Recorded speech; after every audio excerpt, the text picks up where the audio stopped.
এই এই কে ঘরে ঢুকেছে, কে ঘরে ঢুকেছে, আর কে আপনি?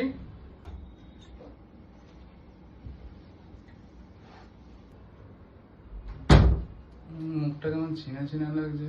ও, আপনি তো মোয়া বিক্রি করতেন না সেই?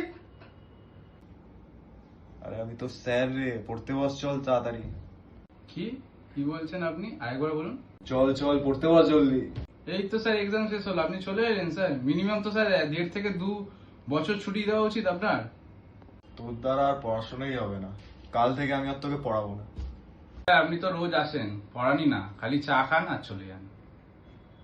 ঠিক ঠিক, একে পড়াতে আসা বন্ধ করে দিলে তোমার চা খাওয়াটাই বন্ধ হয়ে যাবে। না না, একে ছাড়া যাবে না। ঠিক আছে ঠিক আছে, আজকের দিনটা তোকে ছুটি দিলাম, এনজয় কর। কালকে থেকে কিন্তু পড়তে হবে ডেলি। আচ্ছা স্যার।